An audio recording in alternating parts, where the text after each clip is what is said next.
A Páscoa não é só coelhos fofos ou chocolates. Ela esconde segredos que vão te surpreender. O que é a Páscoa? A Páscoa é uma das celebrações mais antigas e significativas da humanidade, com raízes profundas tanto na tradição religiosa quanto na cultura popular. Ela é celebrada em muitos países e assume significados diferentes conforme o contexto cultural e espiritual. Seja com ovos de chocolate, missas especiais ou encontros em família, a Páscoa tem algo a dizer sobre renascimento, renovação e esperança. Agora que você já sabe o que é a Páscoa, vamos para os fatos. Você já parou para pensar por que a Páscoa nunca marca presença no mesmo dia todo ano? Enquanto o Natal é um cidadão comportado que sempre chega no dia 25 de dezembro, a Páscoa é aquela festa boêmia que aparece entre 22 de março e 25 de abril sem aviso prévio. A culpa? Uma mistura de lua, primavera e um concílio da igreja que decidiu complicar a vida dos professores de catequese para sempre. Tudo começa no ano 325 d.C., quando o Concílio de Nicéia, uma reunião de bispos que, basicamente, era o WhatsApp Group da Igreja Antiga, decidiu que a Páscoa cristã seria celebrada no primeiro domingo, após a primeira lua cheia, que ocorre depois do equinócio de primavera no hemisfério norte. Parece simples. Ah, meu amigo. Imagine explicar isso para uma criança. Não, filho, o coelho não traz ovo no dia fixo porque a lua tá de brincadeira com a gente. Porque a lua manda na Páscoa.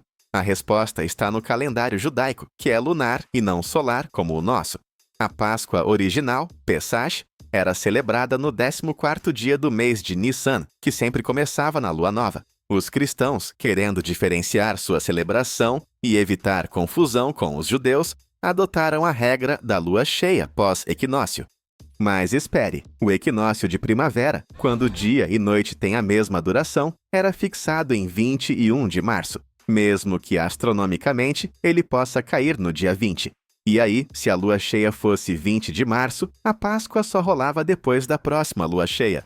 Confuso? Bem-vindo ao século IV. Aqui entra outra atrapalhada. Em 1582, o Papa Gregório XIII reformou o calendário, o famoso gregoriano, mas nem todo mundo adotou a mudança. Resultado, algumas igrejas ortodoxas ainda usam o calendário juliano, mais antigo, para calcular a Páscoa. Por isso, às vezes a Páscoa ortodoxa cai 1 ou até 5 semanas depois da ocidental. No fim, a data da Páscoa é um quebra-cabeça cósmico criado por bispos, corrigido por astrônomos e sofrido por pais que precisam planejar férias escolares. Mas, ei, pelo menos temos uma desculpa para comer chocolate por 2 meses seguidos, de março a abril.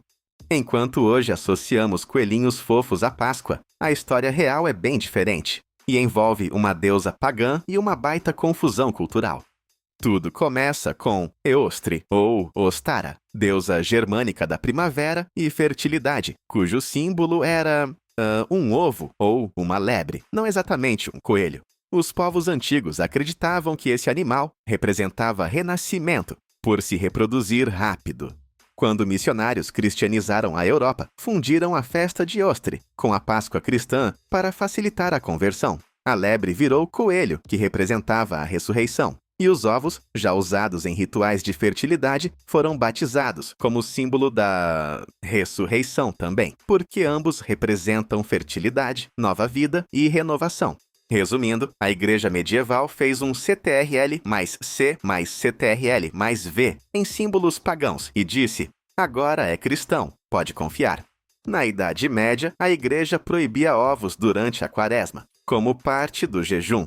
Galinhas, porém, não ligavam para regras e continuavam botando. Resultado, um monte de ovos acumulados que, para não estragar, eram cozidos, pintados e presenteados no domingo de Páscoa. A tradição de colorir ovos vem da Ucrânia, com os peçancas, ovos artesanais com símbolos cristãos. Já os de chocolate surgiram no século XIX, quando franceses recheavam ovos de galinha vazios com chocolate. Eles descobriram como moldar cacau e resolveram que tudo fica melhor com chocolate. Ou seja, a humanidade passou de proibido comer ovo para vamos fazer ovos de 5 quilos de chocolate em alguns séculos. Prioridades. E onde Jesus entra nisso? Enquanto o coelho e os ovos roubam a cena, o cordeiro pascal, símbolo bíblico de Cristo como cordeiro de Deus, ficou meio esquecido. Na tradição judaica, um cordeiro era e é sacrificado no Pessá, para lembrar a libertação do Egito. Já os cristãos viram nisso uma profecia do sacrifício de Jesus. Hoje, porém, é mais fácil achar coelhos de pelúcia do que cordeiros nas decorações. Antes de virar os deliciosos ovos que a gente devora em 5 minutos, o chocolate era considerado comida dos deuses, literalmente. Os astecas e maias bebiam cacau como poção sagrada em rituais, misturado com pimenta, baunilha, milho e água. Moeda de troca. 10 grãos compravam um coelho, 100 um escravo, e remédio para cansaço e disenteria. Quando os espanhóis chegaram às Américas, acharam a bebida nojenta, amarga como lama, mas levaram o cacau para a Europa. Lá, alguém teve a brilhante ideia de adicionar açúcar, e o resto é história. Ou seja, a humanidade transformou um remédio horrível em desculpa para comer 1 quilo de chocolate em um dia. Você provavelmente já ouviu falar de ovos de chocolate, coelhinhos fofos e caça aos doces escondidos no jardim. Mas... bruxinhas de vassoura na Páscoa? Sim, você entendeu certo. Se você for à Suécia durante o feriado pascal, não vai encontrar só chocolates. Vai encontrar mini bruxas andando pelas ruas, batendo de porta em porta, distribuindo cartõezinhos desenhados à mão em troca de doces. É basicamente o Halloween com sotaque sueco e clima de primavera. E pensar que a única coisa que visita minha casa na Páscoa é a fatura do cartão de crédito.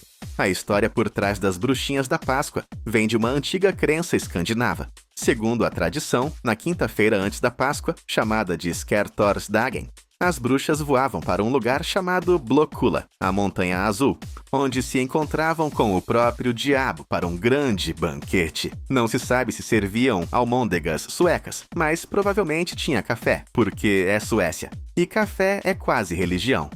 Aparentemente, o capeta sueco é bem mais sociável que o nosso. Ele até convida para janta. Se algum dia você visitar a Suécia na Páscoa, não estranhe se for abordado por uma mini bruxa te oferecendo um desenho em troca de um doce. É só a cultura falando mais alto. E se você for corajoso, ofereça chocolate meio amargo.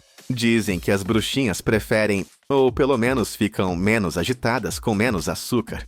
Pode parecer que estamos inventando, mas na França e em alguns outros países de influência católica, existe uma tradição peculiar e encantadora. Os sinos das igrejas voam até Roma na Sexta-feira Santa e só voltam no domingo de Páscoa, trazendo ovos de chocolate para as crianças. Isso mesmo, não são coelhos, são sinos voadores, com superpoderes logísticos. Se você acha isso estranho, lembre-se, você provavelmente já acreditou que um coelho botava ovos. A gente não tem moral nenhuma para julgar.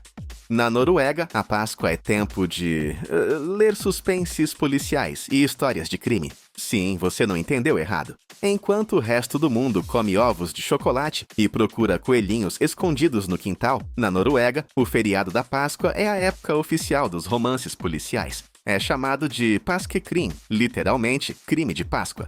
Durante a Semana Santa, as editoras lançam uma avalanche de livros de mistério. Os canais de televisão exibem maratonas de séries policiais e até as caixas de leite trazem histórias de crime para você resolver tomando seu café da manhã. Porque...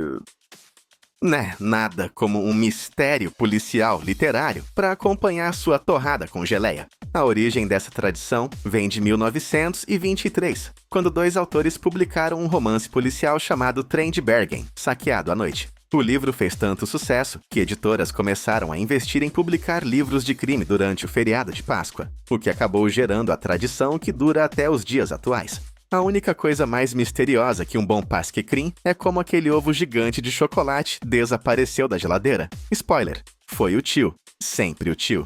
E assim, encerramos esse mergulho em curiosidades tão doces quanto um ovo de chocolate e tão malucas quanto coelhinhos resolvendo crimes. Feliz Páscoa! E lembre-se, entre um mistério e outro, não confunda o coelho da Páscoa com o detetive. Um traz chocolate, o outro traz interrogatório. Obrigado por assistir, tchau. E o principal, boa Páscoa!